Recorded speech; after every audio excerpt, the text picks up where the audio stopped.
그러면 어떠하냐? 우리는 나으냐? 결코 아니라. 유대인이나 헬라인이나 다 죄 아래 있다고 우리가 이미 선언하였느니라. 기록된 바 의인은 없나니 하나도 없으며 깨닫는 자도 없고 하나님을 찾는 자도 없고 다 치우쳐 함께 무익하게 되고 선을 행하는 자는 없나니 하나도 없도다. 아멘. 우리 인간들에게 사람들이 흔히 말하는 자유의지가 있을까요? 없을까요?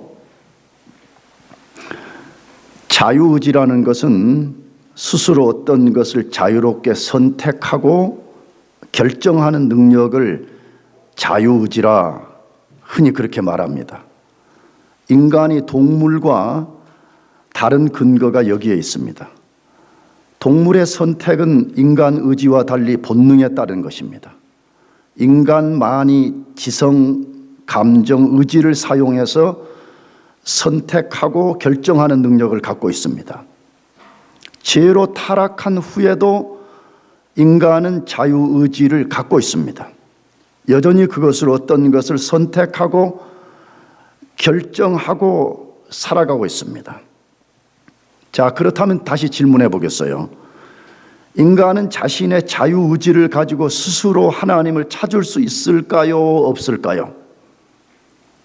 여러분 마음속으로 잘 대답해 보시기 바랍니다. 여러분이 어떻게 대답하느냐에 따라서 여러분들의 신앙을 결정짓는 중요한 대답이 되기 때문에 그렇습니다. 다시, 인간은 자신의 자유의지를 가지고 스스로 하나님을 찾을 수 있습니까? 없습니까? 자연인은, 다시 말하면 성령으로 본어개인이 되지 않은 사람은 절대로 스스로의 의지로 하나님을 찾을 수 없습니다.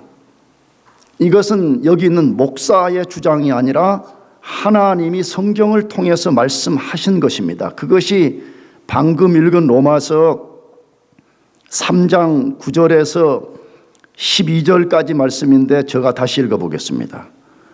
그러면 어떠하냐? 우리는 나으냐?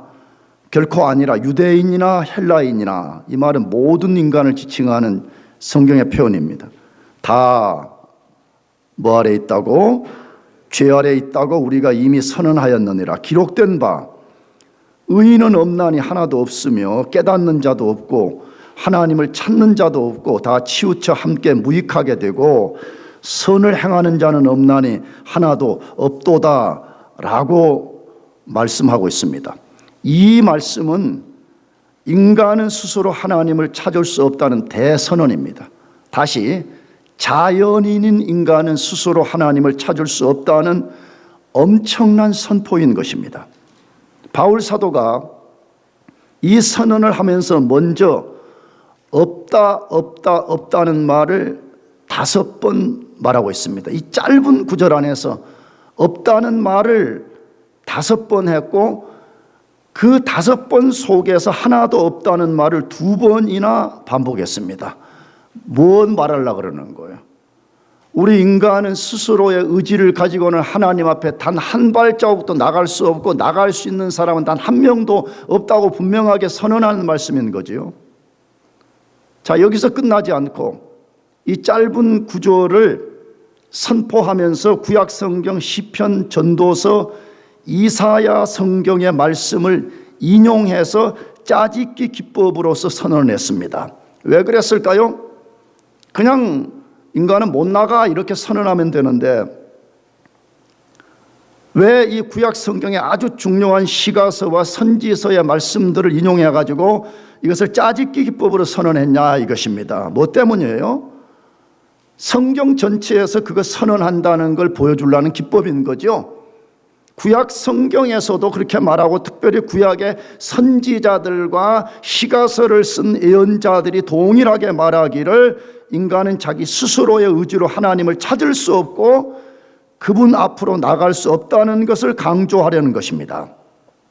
그런데 안타까운 것은 많은 사람들은 자신들이 결단을 안 할 뿐이지 결단만 하면 언제든지 하나님께 나갈 수 있고 하나님을 믿을 수 있다고 큰 소리를 칩니다. 그래서 성경을 깊이 이해하지 못하는 사람들이 인간은 하나님께 스스로 나갈 수 없습니다라고 말하면 뭐라고 말하냐 그러면, 그렇게 말하는 것은 우리 인간의 능력을 무시하는 처사라고 반박합니다. 그러나 분명한 사실은 하나님은 성경을 통해서 인간은 자기 의지로 하나님께 한 발자국도 나갈 수 없으며 단 한 사람도 나갈 수 있는 사람이 없다고 말씀하고 있습니다. 자, 그런데 이 사실에 대해서 의심을 품게 만드는 성경 구절들이 있습니다. 물론 성경을 모르는 사람들은 뭐 그런 의심도 품지도 않겠지만, 성경을 조금 이해하는 사람들은 아니, 하나님께 나갈 수 없다는 말도 있지만 인간 스스로 하나님께 나갈 수 있는 것처럼 말하는 성경 구절들이 많이 있지 않습니까? 라는 것 때문에 반박을 하고, 이것 때문에 해결이 안 된 사람들이 갈등 속에 빠져 있는 것입니다. 자, 그러면 인간이 스스로 하나님께 나갈 수 있는 것처럼 말하는 대표적인 성경 몇 군데만 우리가 읽어보려고 그러는데, 이사야서 55장 1절 말씀입니다. 오호라, 너희 모든 목마른 자들아 물로 나아오라. 돈 없는 자도 오라. 너희는 와서 사 먹되 돈 없이 값 없이 와서 포도주와 젖을 사라라고 되어 있습니다. 자, 이 말씀을 지금 우리가 본문에 무슨 해석을 하려는가 하는데, 키워드 뭐가 반복돼요? 나오라, 오라, 와서. 우리 인간 스스로의 의지를 갖고 나오라고 하는 것처럼 이 성경이 말씀한다 이거예요.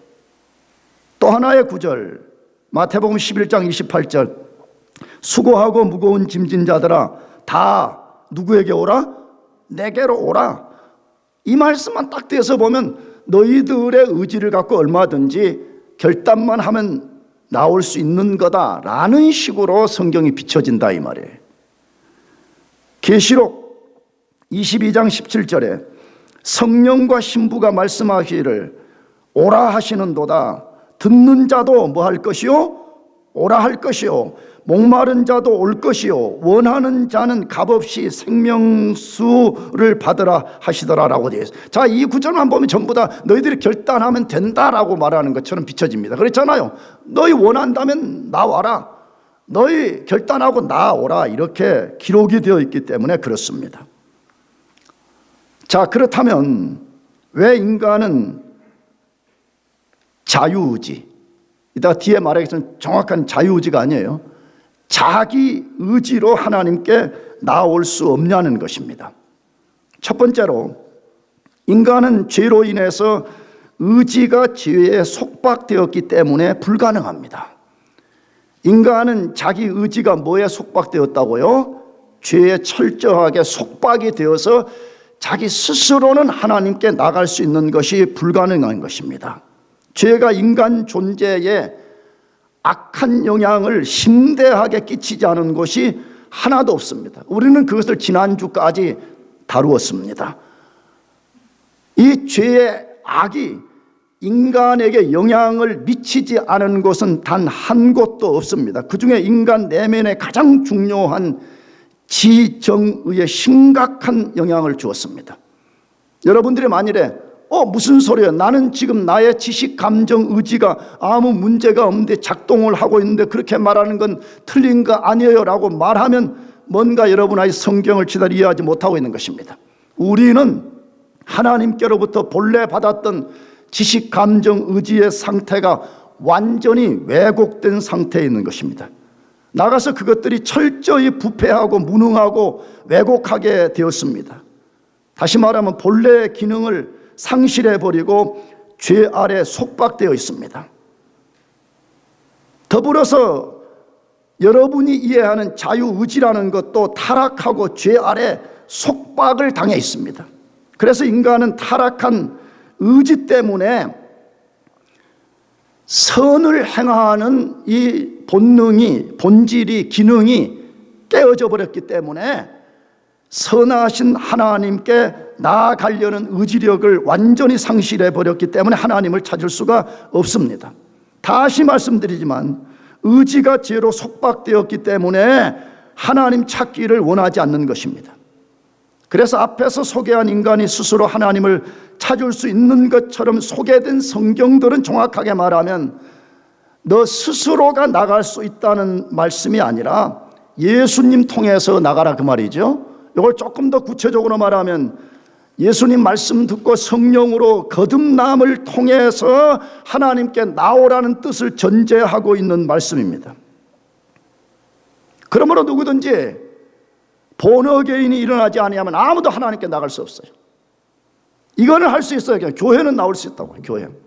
교회 나올 수 있고, 교회 나와서 심지어 목사가 설교를 다 한 다음에 지금 이 시간에 예수 믿기로 결단할 사람 앞으로 나오세요 강단 초청을 하면 이 강단까지 나올 수 있어요. 그러나 내가 말하는 것은 그런 사람들은 누구께는 나갈 수 없다고요? 하나님께는 자기 스스로 절대로 나올 수가 없는 것입니다. 그러면 하나님은 인간의 모든 영역이 얼마만큼 죄로 타격을 입었고 그 죄로 인해서 인간은 얼마만큼 자기 의지와 모든 것이 속박되었다고 말하냐 하는 것이에요. 다시 우리가 로마서 3장 9절에서 12절을 한 번 더 같이 읽어보겠습니다. 시작. 그러면 어떠하냐? 우리는 나으냐? 결코 아니라. 유대인이나 헬라인이나 다 죄 아래에 있다고 우리가 이미 선언하였느니라. 기록된 바 의인은 없나니 하나도 없으며 깨닫는 자도 없고 하나님을 찾는 자도 없고 다 치우쳐 함께 무익하게 되고 선을 향하는 자는 없나니 하나도 없도다 라고 분명하게 말씀하고 있습니다. 뭘 보여줘요? 하나님은 인간의 모든 영역이 얼마만큼 죄로 타격을 입었고 속박되었는지를 4단계로 소개하고 있습니다. 4가지로. 근데 그 4가지를 소개하기 전에 제일 먼저 뭐라고 했어요? 9절에서 모든 인간은 뭐 아래 있다고요? 죄 아래 있다고 말해요. 모든 인간은. 혹시 여러분 중에 무슨 소리, 나는 아니에요. 그건 여러분의 선언인 것이고 우주 만물의 주권자요 심판자가 말씀하시기를 모든 인간은 뭐 아래 있다고 말해요? 죄 아래 있다고 말해요. 그런 다음에 10절 이하에서 죄 아래에 있는 인간의 참상을 4가지로 소개합니다. 첫째로는 인간의 본성은 철저히 불의하다고 말하고 있습니다. 인간의 본성이 철저히 뭐하다고요? 불의해요. 불의 자체가 죄인 거예요. 성경에서는 말해요. 근데 그걸 뭐 어떻게 정의했어요? 의인은 없나니 하나도 없으며 라고 말씀하고 있습니다. 그래서 모든 인간의 본성은 철저히 불의한 상태에 있는 것입니다. 그런데 저는 예전에는 몰랐습니다. 예수 안 믿기 전에는. 근데 예수 믿고 나서 성경을 읽어보니까 내 경험에도 딱 들어맞더라고. 예전에는 그게 죄인 줄을 몰랐는데 성경의 빛으로 보니까 나의 본성이 얼마만큼 불의한 가운데 있는지 하는 것을 경험하게 된 것이에요. 정확하게 알게 된 것이에요. 하나님이 보실 때 단 한 사람도 그 자체로 의로운 사람이 없다고 성경이 선언하고 있습니다. 두 번째 인간 참상을 뭐라고 말해요? 인간의 지성은 철저히 죄로 오염되었다고 말씀합니다. 뭘 통해 가지고? 깨닫는 자도 없다라는 이 말씀입니다. 뭐 하는 자가 없어요? 깨닫는 것.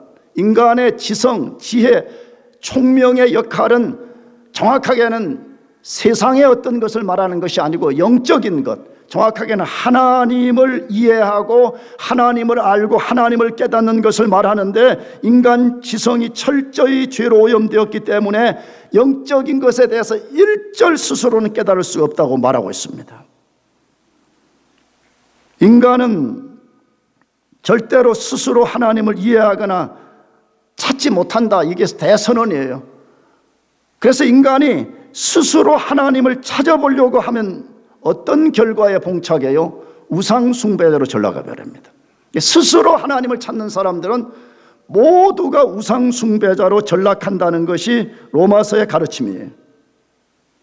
셋째로, 인간 의지는 철저히 죄에 속박되었다고 말씀합니다. 하나님을 찾는 자도 없고라는 이 말씀 때문에 그렇습니다. 왜 이 세상에 그 많은 사람이 있는데 자기 스스로 하나님을 찾는 사람이 단 한 명도 없냐 하는 것입니다.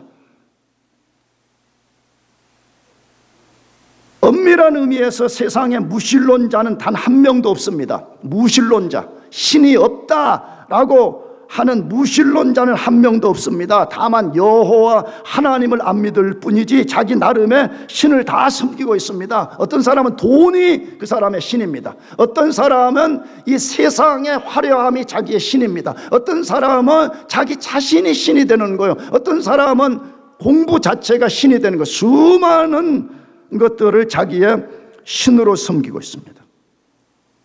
그럼 왜 인간은 그토록 종교적이면서, 다시 말하면 여호와 아닌 수많은 신들을 찾아 헤매면서도 여호와 하나님께로 나오지 않는 것일까요? 의지가 죄로 속박되었기 때문에 그렇습니다. 오히려 죄에 의해서 속박된 그 의지를 이용해서 하나님으로부터 도망가는 존재가 된 것입니다. 그것이 우리 인간의 조상인 아담이 제일 처음에 한 거잖아요. 범죄하고 난 다음에 제일 먼저 한 일이 나무떼에 숨으면서 하나님으로부터 도망가는 거죠. 지금도 수많은 사람들이 다른 종교 아니면 비록 종교 형태를 갖고 있지는 않지만 나름의 자기 신을 섬기면서 하나님으로 도망가고 있는 거예요. 언젠가 말씀드려서 심지어 교회 안에도 하나님을 지속성을 가지고 못 섬겨. 내가 지난 금요일에도 대학부에 기도전했는데 진짜 구원받은 사람의 특성은 뭐냐 그러면 그리스도 앞에 지속성을 가지고 그를 섬기는 거거든요. 근데 지속성이 없어야 조금 하면 시험 들었다고 교회 안 나오고 어쩐다고 도망가 버리고 오늘은 장로교가 마음에 안 든다 그러고 침례교로 갔다가 대단한 침례교가 마음에 안 들어 감리교로 갔다가 감리교가 마음에 안 들어서 어디로 가고 그렇게 하는 거 다 뭐예요? 하나님으로부터 도망가고 있음을 자기 스스로 드러내는 것입니다. 그래서 성경은 이렇게 말해요. 요한복음 6장 65절 하반절에 같이 한번 읽어보겠습니다. 같이 시작. 내 아버지께서 오게 하여 주지 아니하시면 누구든지 내게 올 수 없다고 말해. 자, 잘 들어야 됩니다. 내 아버지께서, 예수님 말씀하신 거죠. 성부 하나님이 어떤 사람을 예수님의 오게 하여 주지 아니하시면 누구라도 내게 올 수 있다 그래요, 없다 그래요? 있다 그래요, 없다 그래요? 없다라고 분명하게 선언하고 있습니다. 왜 그러는 거예요? 자연인, 본어교인 되지 않은 사람은 그 의지가 죄로 속박이 되어가지고 하나님께 나아갈 수 있는 모든 기능이 상실되어 버렸을 뿐만 아니라 그 의지가 부패해 있기 때문에 하나님이 싫은 거예요. 하나님 듣기도 싫은 거예요. 그래서 하나님께 나아가기를 원치 않는다 그렇게 말하고 있어요. 네 번째로 인간 존재 자체는 무익한 상태에 있다라고 선언합니다. 다 치우쳐 한 가지로 무익하게 되었다라는 말씀 때문에 그렇습니다. 다 치우쳐, 다라고 말해요. 다 치우쳐 한 가지로 뭐하게 되어버렸어요? 무익하게 되었다. 요 무익하게 되었다는 말은 쓸모없는 상태로 떨어져 버렸다 그 말이에요. 성경에 대해 선언은 무엇이라고요? 인간의 의지는 철저히 죄로 속박되었기 때문에 그 의지로 하나님을 찾을 수 없다는 것이 대선언입니다. 그래서 여러분들이 꼭 알아야 되는 신학자 중에 한 사람이 조나단 에드워드인데, 이 미국은 사실은 미국의 역사와 특별히 신학과 철학과 미국의 정치의 기반과 특별히 대학 말이에요. 대학이 미국에서 어떻게 이것이 경건하게 확대되었는가를 알려면 조나단 에드워드를 이해해야 되는데, 조나단 에드워드는 인간의 의지를 이렇게 설명했어요. 인간의 의지는 마음이 좋아하는 것을 따라 어떤 것을 결정한다. 이게 조금 이제 다른 신학자들과는 좀 다른 관점으로 본 것인데, 우리 의지 자체는 뭐에 움직이냐 그러면 마음을 따라서 움직인다. 다시 말하면 우리도 그러잖아요. 우리 마음에 보기에 우리 생각에 제일 좋은 것을 우리가 의지적으로 선택한다 이 말이에요. 근데 문제는 뭐냐, 그 마음이 부패해버렸기 때문에, 마음이 하나님을 찾지 않고 싫어하기 때문에 당연히 의지도 하나님을 찾지 않는다 이렇게 말했습니다. 굉장한 통찰력인 거죠. 저는 이걸 읽어보고 어떻게 이렇게 우리 인간의 상태를 정확하게 관찰했냐는 것이에요. 왜 똑같이 사람들이 의지를 갖고 살잖아요. 나도 갖고 있고 여러분도 갖고 있고 교회 밖에 사람들도 의지를 갖고 있는데 우리는 부족하지만 하나님이 계신다, 하나님을 찾고 하나님을 사랑하고 하나님을 예배하는 데 우리 의지를 드리잖아요. 근데 왜 교회 밖에 불신자들은 똑같은 의지를 갖고 있는데도 불구하고 그 의지를 갖고 하나님을 못 섬기냐 이거예요. 조나단 에드워드의 이론은 뭐라고요? 의지는 마음이 가장 좋아하는 것을 따라서 움직여야 되는데 마음 자체가 부패해버렸기 때문에 이 부패한 마음이 하나님을 찾고 싶지를 않고 하나님을 대적하는 마음을 갖고 있고 하나님을 혐오하는 마음을 갖고 있기 때문에 그 의지가 그쪽으로 움직이지 않는다고 말한 것입니다. 이것이 죄로 타락한 인간 스스로의 의지로 하나님을 찾을 수 없는 이유인 것입니다. 이것이 하나님이 은혜로 인간을 죄의 속박으로부터 구출해내지 않으면 안 되는 이유가 된다는 것을 여러분이 기억해야 됩니다. 두 번째로 왜 인간은 스스로의 의지로 하나님 찾을 수 없냐 하는 것인데, 개혁교회에 뛰어난 종들도 인간은 스스로 불가능하다고 말했기 때문입니다. 자, 이 이야기는 이제 교회사 이야기 좀 하려고 이거 한 거예요. 개혁교회라는 말을 좀 이해해야 돼요. 원래 개혁교회는 로만 캐톨릭으로부터 저항, 우리 어게인스트에서 나온 것을 총칭하는데, 물론 이 개혁교회 안에 자유주의, 이상한 교리를 가르치는 디나미네이션들이 있기 때문에 요즘은 자꾸 이 개혁교회라는 데피니션을 새롭게 정의하는 때 있습니다. 근데 어쨌든 개혁교회 안에서 아주 탁월한 하나님의 사람들이 있었습니다.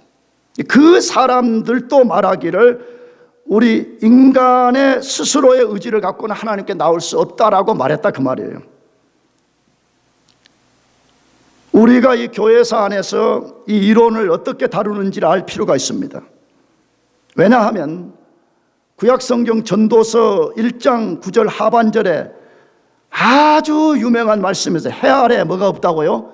새 것이 없다고. 해 아래 뭐가 없어요? 새 것이 없어요. 여러분 언젠가 지난 학기 우리가 특세 기간 동안에 내가 전도서를 설교하면서 이 말씀의 미닝을 말했어요. 여러분 같으면 아니 목사님 무슨 소리예요? 지금 컴퓨터라는 게 100년 전에 나오지도 않았는데 무슨 컴퓨터가 어떻게 해 아래 새 것이 아니라고 말할 수 있어요? 그건 현상적인 것을 말하고 큰 원리, 창조적 개념에는 해 아래 새 것이 없다라고 말해요. 그런데 이 모든 것에 적용되는 말씀입니다. 해 아래 뭐가 없다고요? 새 것이 없다는 말은 모든 영역에 적용되는 말씀입니다. 저는 요즘 메타버스, 또 메타버스, 맨날 인간들이 새로운 걸 좋아하잖아요. 사도행전의 말씀처럼 계속 끝없는 새로운 것을 추구하니까 이제는 인터넷으로 만족 못하는 거죠. 그래 이제는 또 메타버스 세계를 만드는데, 메타버스가 뭐냐고 말하면 전문가들은 그렇게 말하대요. 메타버스는 여러 정의를 내릴 수 있지만 인터넷보다 다음 세대에 등장할 것이다 이렇게 말하더라고요. 근데 그게 뭐예요? 가상세계잖아요. 근데 엄밀하게 보면 가상세계도 사실은 해 아래 새 것이 없다는 거예요. 다 있는 것의 어떤 창조적 변형, 반복으로 등장하는 것밖에 없는 거지요. 마찬가지로 기독교 이단과 사이비들도 오늘 지금 최초로 발생하는 것은 단 하나도 없습니다. 이미 역사 안에 다 발생을 했는데 다만 이 시대에 옷을 조금 바꿔 있는 거예요. 그 실상은 똑같은 건데 겉모습만 바꾸어서 반복될 뿐이에요. 따라서 우리가 교회사를 통해서 이단들은 자유의지를 뭐라고 주장했으며 왜 그들이 그렇게 주장을 했는지를 알 필요가 있습니다. 반대로 개혁교회에 뛰어난 리더들은 그것을 어떻게 분별했으며 그 자유의지의 성경적 진짜 원리는 뭐라고 주장했는지를 알 필요가 있습니다. 왜? 그럴 때만이 우리는 거짓과 진리를 두 개를 대조함을 통해 가지고 어떤 것이 거짓이고 어떤 것이 진리인가를 명확하게 알 수 있기 때문에 그렇습니다. 그래서 개혁교회에 자유의지에 대해서 탁월한 주장을 펼친 네 사람이 있습니다. 어거스틴, 루터, 칼빈, 조나단 에드워드입니다. 난 여러분들에게 도전해요. 반드시 이 사람들 알아야 돼요. 여러분들이 교회 다니면서 성경이면 다야 라고 말하는 거 맞는 말이에요. 성경이면 다예요. 근데 물론 우리는 성경이면 다 되는데 우리가 성경을 다 이해하지 못하기 때문에 하나님이 기독교 2000년 역사 속에 위대하게 사용했던 당신의 종들을 우리가 통해서 성경을 이해하는 것이 필요하기 때문에 그렇습니다. 그러나 우리는 시간 관계상 이 네 사람을 다 다룰 수도 없습니다, 사실은. 그래서 우리는 어거스틴만 간략하게 살펴보려고 합니다. 왜? 어거스틴은 루터에게 지대한 영향을 끼쳤고요, 어거스틴은 칼빈에게 지대한 영향을 끼쳤고요, 조나단 에드워드에게 지대한 영향을 끼쳤기 때문에 그렇습니다. 어거스틴은 이 개혁교회의 신학적 뼈대를 세운 아주 탁월한 사람입니다. 그래, 우리 기독교가 성경을 분명히 진리를 갖고 있지만 이 진리를 해석하고 이것을 우리 삶 속에 풍성하게 드러내는 이 뼈대를 누가 처음에 세웠냐 그렇게 말하면 어거스틴이라고 말해도 틀리지 않다 이 말이에요. 어거스틴은 4세기 말과 5세기 초에 영국의 수도사인 펠라기우스와 대단한 신학 논쟁을 했습니다. 그래서 여러분이 조금 더 확장을 한다면 앞에서 소개한 네 사람을 이해할 뿐만 아니라 이 기독교 역사가 진행되는 동안에 참 진리를 쫓는 사람들과 거짓 진리를 쫓는 사람들이 어떤 논쟁을 했는지를 이해하는 것이 필요해요. 왜냐 그러면 이 펠라기우스는 오늘날 특별히 구원론과 관련해서 모든 거짓 이론을 만든 사람이기 때문에 그렇습니다. 그래서 펠라기우스 당시에 이 펠라기우스의 거짓 이론을 논박하고 주장한 사람이 어거스틴이에요. 그래서 어거스틴과 펠라기우스가 한 짝을 이루고 있어요. 그 다음에 이제 한참 역사가 흘러간 다음에 우리가 알지만 1517년쯤 1500년대 됐을 때 루터와 에라스무스라는 사람이 논쟁을 해요. 그런데 루터는 어거스틴의 후예고 쉽게 말하면 에라스무스는 거짓 구원론을 주장한 펠라기우스의 후예인 것입니다. 조금 더 시간이 지나서 칼빈과 알미니우스의 후예들을 우리가 알아야 됩니다. 그래서 오늘 교회 안에도 칼빈주의라는 말과 알미니우스주의라는 말을 쓰기 때문에 그렇습니다. 알미니우스는 뭐예요? 그 사람들은 인간 의지를 강조하는 사람들이기 때문에 그렇습니다. 그래서 이 두 부류가 어떻게 충돌을 일으키고 왜 이들은 이런 것을 주장하는지를 우리가 분명하게 알 때만이 성경의 의미를 명료하게 우리가 이해할 수 있기 때문에 그렇습니다. 자, 그러면 어거스틴 당대에 논쟁을 펼쳤던 펠라기우스라는 사람을 우리가 이해해야 되는데, 이 펠라기우스는 영국의 수도사였습니다. 그런데 이 사람이 오늘 구원론과 관련해서 모든 거짓 이론을 만든 사람이라고 제가 말씀을 드렸습니다. 근데 이 사람이 주장한 내용이 뭐냐 그러면 인간 의지는 죄로 속박된 것이 아니라 중립적이어서 언제든 마음의 결정을 따라 하나님을 선택할 수 있다고 주장을 펼친 것입니다. 그러면 이 주장은 뭐와 관련을 맺고 있냐 그러면 구원에 있어서도 하나님의 구원을 자기가 받아들일지 배척할지를 결정할 수 있다고 주장하는 데까지 나가는 거예요. 하나님이 우리에게 예수 믿도록 은혜를 주시면 내가 거부해버릴 수도 있다는 것이에요. 내가 받아들일 수도 있지만 단호하게 안 받아들일 수 있다라고 주장하는 것이 바로 펠라기우스 주장인 것입니다. 그러나 우리가 나중에 살펴보면 알겠지만 하나님의 은혜가 우리 속에 임하면 우리는 그것을 거절할 수 있는 존재가 아닌 것입니다. 내가 그래 잘 쓰는 표현이 뭐냐 그러면 우리 인간은 죄로 철저하게 타락해가지고 하나님에 대해 저항감을 가지고 하나님께 대해서 철저하게 대적적인 태도를 갖고 있는 사람이 틀림이 없는데, 어떻게 우리가 어느 날 갑자기 하나님을 좋아하게 되고 하나님을 따르게 되냐 그러면 하나님의 은혜가 해일처럼 우리에게 밀려오는 거예요. 여러분, 거대한 해일이 우리 가운데 밀려온다 그러면 그 해일 앞에서 맞서 싸울 수 있는 사람이 누가 있겠어요? 다른 표현을 하게 하면 내가 좋아하는 표현은 탱크가 말이에요, 적진을 부수고 들어가는 것처럼 우리 속에 있는 거짓과 악한 자아를 완전히 무너뜨려 버리고 하나님이 은혜로서 우리를 구원해내는 역사가 일어나는 것입니다. 그런데 펠라기우스는 아니라고 말하는 거죠. 우리는 중립적이기 때문에 얼마든지 우리 스스로가 선택할 수도 있고 부정할 수 있다라고 주장을 했습니다. 그래서 여기에 대해서 어거스틴은 펠라기우스 주장을 반박하면서 인간의 의지와 죄의 관계를 4단계로 소개했습니다. 다시 말하면 우리 인간은 하나님의 은혜가 아니고는 절대로 구원받을 수 없다는 걸 보여주기 위해서 인간의 4단계 상태를 어거스틴이 말했어요. 첫 번째로는 인간이 죄를 짓지 않을 수 있는 상태에 있었다는 거예요, 과거에. 이걸 라틴어로는 파세 난 페카레 이렇게 부르는데, 우리 인간이 과거에 죄를 지을 수도 있고 안 지을 수도 있었던 어떤 상태에 있었다, 그렇게 말해요. 그것이 어디죠? 인간이 범죄 전에 에덴 동산에서 얼마인지 몰라도 에덴 동산에 있었던 때가 유일해요. 그래서 여러분이 알아차렸는지 모르지만 성경의 그 방대한 말씀 중에 죄를 직간접적으로 말하지 않는 성경은 딱 한 장 반밖에 없어요. 몇 장 반밖에 없다고요? 한 장 반밖에 없어요.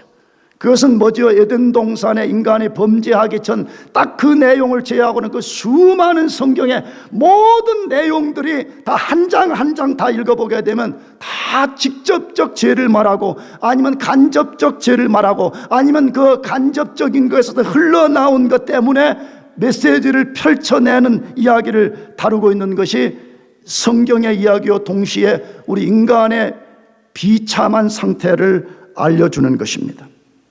그래서 인간이 진짜 참 자유의지를 가진 때는 언제밖에 없다고 지금 말하고 싶은 거예요.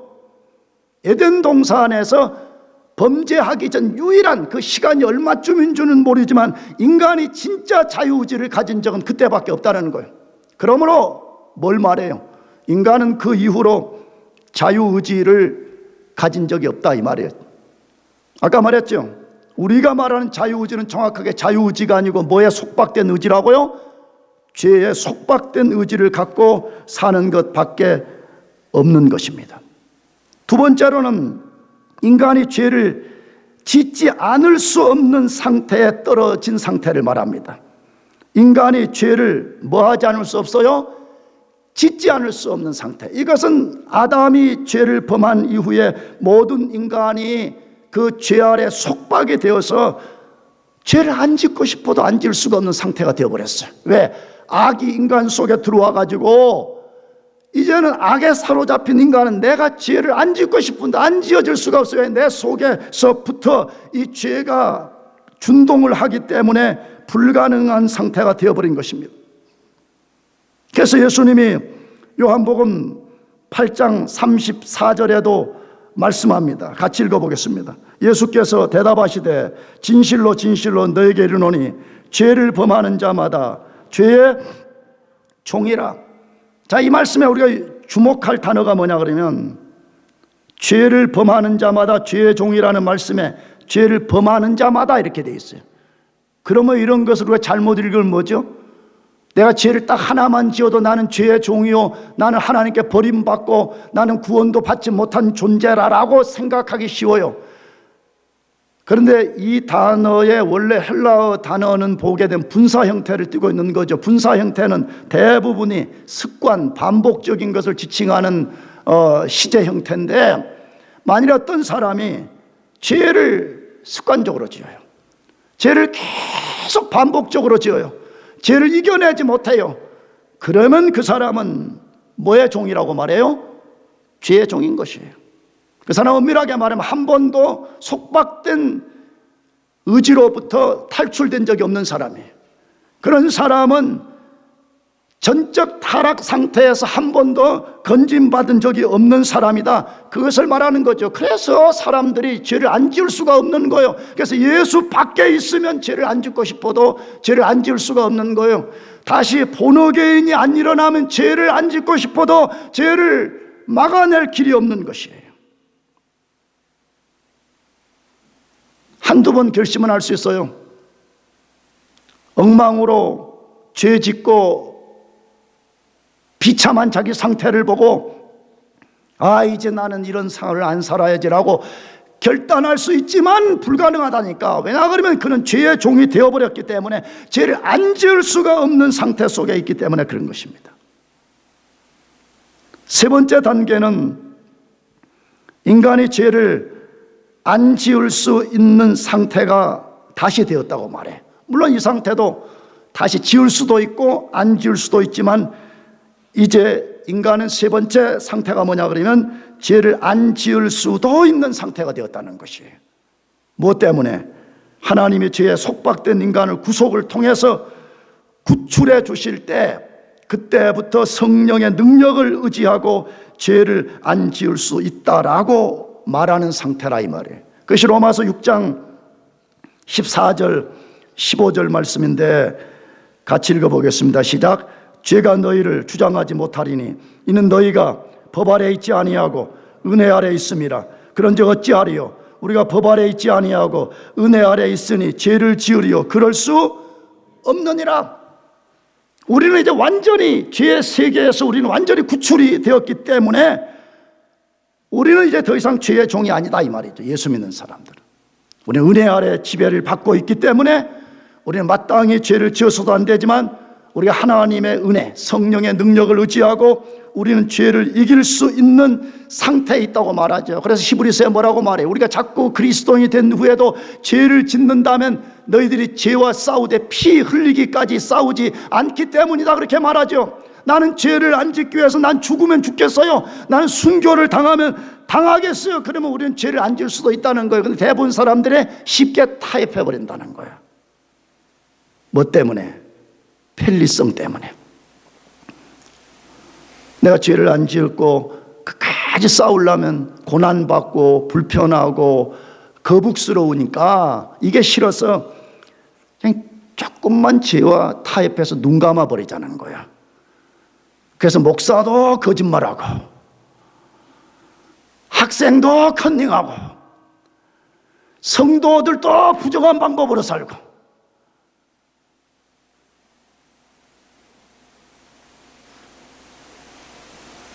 우리가 죄에서 건짐을 받은 이후에는 우리가 하나님의 은혜를 전적으로 의지하면 우리는 죄를 안 지을 수 있는 상태 가운데 있다라고도 말합니다. 마지막 네 번째로는 죄를 절대 지을 수 없는 상태가 될 것이라고 말합니다. 그것을 요한계시록 20장 14절에서 말씀하는데 읽어보십시다. 사망과 음부도 불못에 던져지니 이것은 둘째 사망 곧 불못이라. 여러분 지옥을 요한계시록의 마지막 표현은 불못이라고 말해요. 우리가 지금은 대부분 뭐 지옥 이렇게 쓰지만 그 지옥의 최종적 영원성을 소개할 때는 불못이라 그렇게 말해요.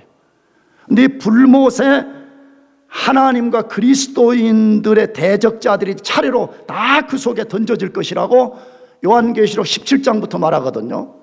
근데 그 중에 제일 마지막에 던져지는 종류 중에 하나가 뭐냐 그러면 사망과 뭐도 던져져요? 음부도 불못에 던져진다 그렇게 말해요. 죽음이지요. 인간을 가장 두렵게 만드는 죽음도 마지막에는 불못에 던져진다고 말해.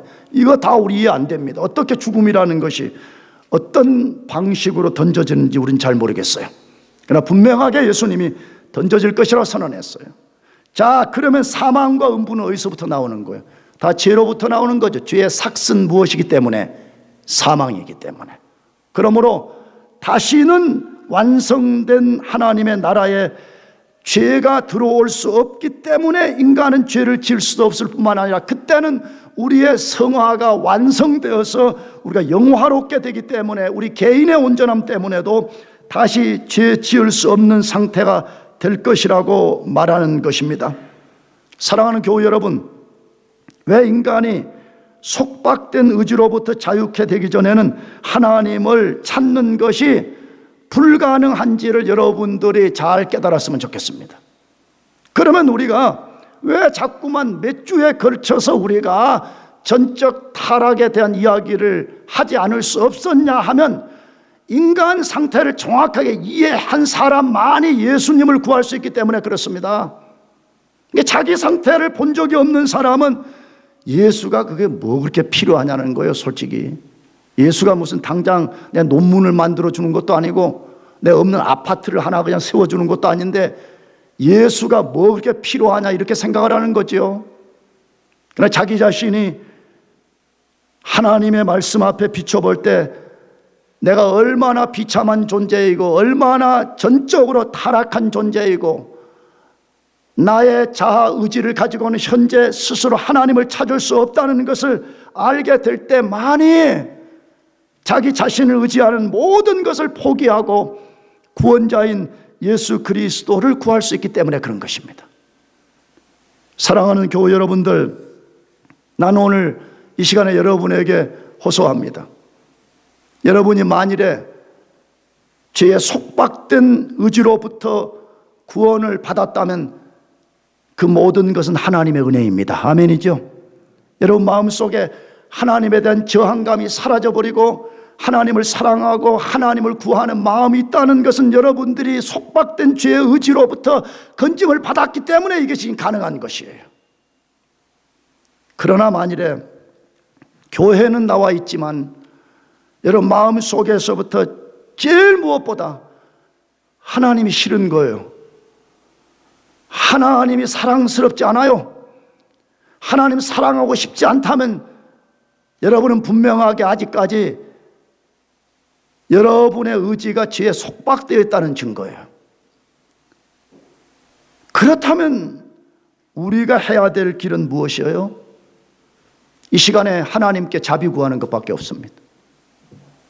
하나님 나를 불쌍히 여기시사 나를 이 죄에 속박된 의지로부터 나를 건져내 주십시오. 내 죄로 철저하게 부패하여진 내 마음을 새롭게 하시고 내 마음속에 새로운 생명, 새로운 본성, 새로운 마음을 부어주셔서 내가 그 마음으로 하나님을 사랑하게 해주십시오. 아멘. 그것만이 우리의 유일한 소망이에요. 왜 그렇지 않다면 그런 사람들은 죄의 속박에 되어 살다가 하나님을 찾지 못한 채 언젠가 영원한 불못에 던져질 것이기 때문에 그렇습니다. 여기 와 계신 여러분들 중에 단 한 사람이라도 죄의 종, 속박된 죄의 의지를 갖고 살지 말고 예수 그리스도 안에서 완전하게 구출을 받고 그리스도가 주시는 그 자유를 가지고 그 의지를 가지고 하나님을 섬기기를 축복합니다. 기도하겠습니다.